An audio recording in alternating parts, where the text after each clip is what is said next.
영국의 시인 로버트 브라우닝은 이런 이야기를 했습니다. 행복한 가정은 미리 누리는 천국이다. 안녕하세요. 애터미를 만나 잃어버린 꿈을 찾은 이희성입니다.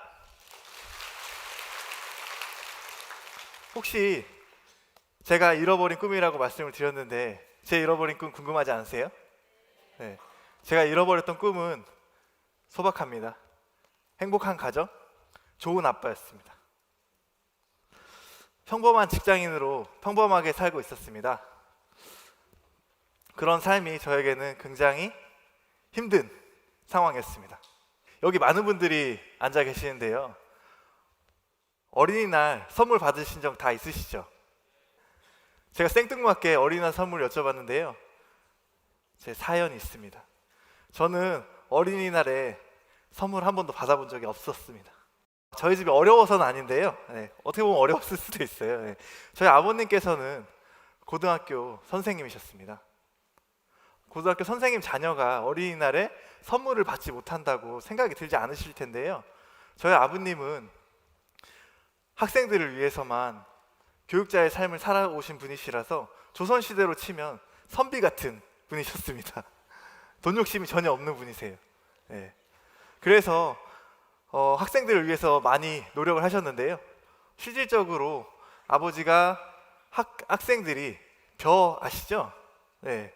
벼를 쌀나무라고 부르는 걸 보고 충격을 받으셔서 아버님이 학교 정원에 직접 물을 대시고 논농사를 짓기 시작하셨습니다. 매일 아침 6시면 집을 나가셨어요. 그렇게 부지런히 학생들을 위해서 뭔가 보여주셔야 되겠다고 일을 하셨거든요. 그리고 과일나무도 심으셨어요. 과일이 자라나는 모습을 보여주고 싶다고 과일나무도 심으셨던 분이세요. 본인이 혼자 하시면 되는데 서울시 교육청에 전화를 하셨습니다. 모든 학교가 다 같이 해야 된다고요. 그것도 모자라서요. 저희 아버지가 각 학교 교무부장 선생님들께요 이메일을 다 돌리셨어요. 같이 하자고요. 돈 욕심은 없으신데요. 그런 마음은 굉장히 강하신 분이셨습니다. 반대로요, 저희 어머니는 굉장히 좀 유복하게 사셨어요.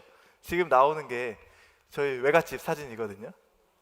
어머니가 이렇게 유복하게 자라시다 보니까 항상 원하시던 삶이 있었어요.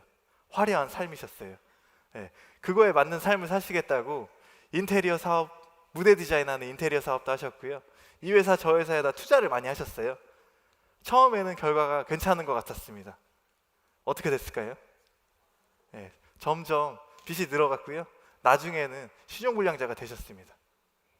제가 어린이날 선물을 받지 못한 이유인지 혹시 아시겠나요? 저희 어머님의 역할이 굉장히 컸고요. 저희 아버님이 저한테 뭐라고 하셨냐면 아빠 월급으로는 이자 내기도 힘들다. 그래서 선물 사주기가 너무 힘들다. 이렇게 얘기를 하시더라고요. 경제적으로 힘들었잖아요. 그래서 어머님이랑 아버님이 항상 싸우셨어요. 그럴 때면 저랑 제 어린 여동생이랑 손을 잡고 너무나 힘들어서 많이 울었었던 것 같아요. 그러면서 제가 꿈꿨던 게 아까 말씀드린 것처럼 가정을 이루게 되면 자녀들한테 돈 걱정하지 않게 하는 좋은 아빠가 돼야 되겠다. 그 생각이 간절했었던 것 같습니다. 그래서 부자될 도구를 찾았는데요. 도구가 보였을까요? 집도 어려우니까 부자될 도구가 찾기 힘들더라고요. 그래서 평범하게 회사 생활을 시작을 했고요. 회사 생활을 하면서도 제 머릿속에는 온통 어떤 회사로 연봉을 올려서 이직을 할까, 이 생각밖에 없었던 것 같습니다. 제가 처음 들어갔던 회사는 외국계 회사였었거든요. 그래서 연봉을 조금 받았어요. 근데 제가 하는 일보다 연봉을 조금 덜 준다고 생각이 들어서 제 이력서를 내고 국내 제약회사로 또다시 이직을 했습니다. 그 회사를 또 다니는데요, 여전히 제 생각에 부자 될 수 없는 일인 거예요. 그래서 제가 세 번째 이직을 결심을 했거든요. 세 번째 이직을 결심하고 아버님께 말씀을 드렸습니다. 아버님이 그때 한 말씀 하시더라고요. 근데 엄마가 하는 일이 괜찮은 것 같다. 네가 돈을 더 벌고 싶어서 이직을 결심한 거라고 하면 엄마가 하는 일을 알아봤으면 좋겠다. 엄마가 하는 일 뭐였을까요? 맞습니다. 저희 아버님이 애터미를 권유해 주셨어요. 처음에 저는 굉장히 의아했어요. 왜냐하면 다 알고 있었거든요. 애터미 무슨 사업이죠? 네, 전 엄마를 신뢰를 하지 못했었기 때문에 이 다단계 사업이 더 미웠습니다. 저희 집이 힘들게 된 이유는 엄마가 욕심이 너무 많아서 평범하게 살지 못해서였기 때문이었거든요. 근데 다시 한번 다단계를 시작을 하셔가지고 또 저희 집을 너무 힘들게 하지 않을까 걱정을 굉장히 많이 했었어요. 그런데 저희 아버지는 제가 평상시 굉장히 신뢰를 많이 했던 분이세요. 아까 보셨죠? 저희 아버지 굉장히 정직하시고 올바르신 분이시거든요. 그런 분이 저한테 애터미를 알아보라고 하시는 거예요. 그래서 저는 의심하지 않고 사업 설명에 앉았습니다. 사업 설명을 통해서 들어보는데요, 제 기존에 가지고 있던 다단계에 대한 선입견이 좀 많이 완화되는 느낌이 들더라고요. 왜냐하면 애터미에는 기존 회사에는 있지만 남들에게 피해주는 그러한 요인들이 거의 없었습니다. 그래서 제가 꾸준하게 몇 번 더 알아봤었거든요. 그때는 애터미 클래스가 없었어요.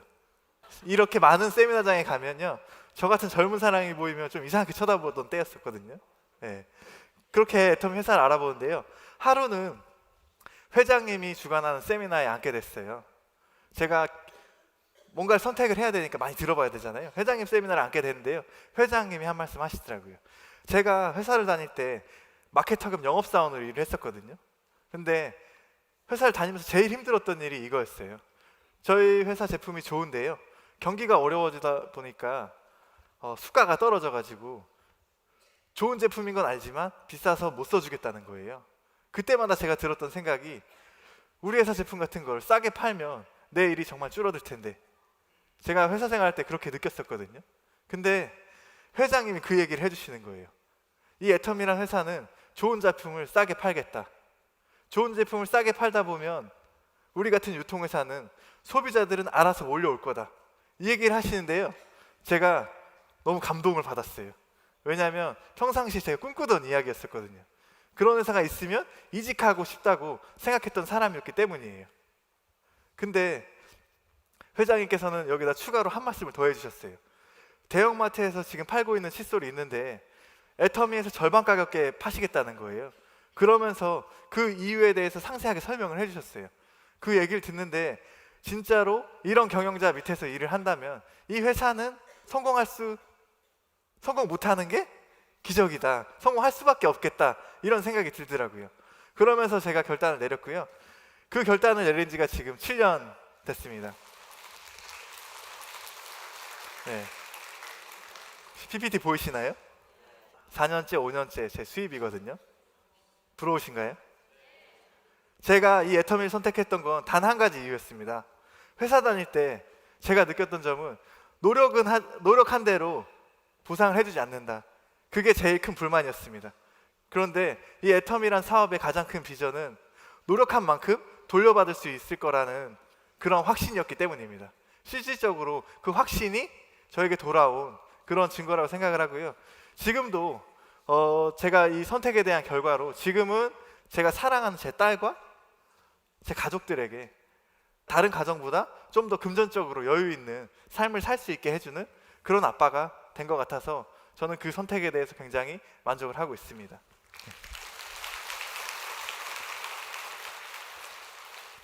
중국 속담인데요, 나무 심기 가장 좋은 때는 20년 전이라고 합니다. 그럼 두 번째로 좋은 때는 언제일까요? 바로 오늘이라고 합니다. 그런데 제가 다시 돌이켜보면, 제가 만약에 이 애텀이란 사업을 두려움 때문에 선택하지 않았다고 하면 지금의 행복한 가정이란 결과는 돌아오지 않을 거라고 생각을 합니다. 이 자리에 시간 내서 찾아오신 만큼 이런 애텀이란 회사에 대해서 잘 알아보시고 성공의 씨앗을 가져가셔서 행복한 가정이란 큰 나무를 키우실 수 있는 분들이 되셨으면 좋겠습니다. 이상 마치겠습니다. 감사합니다.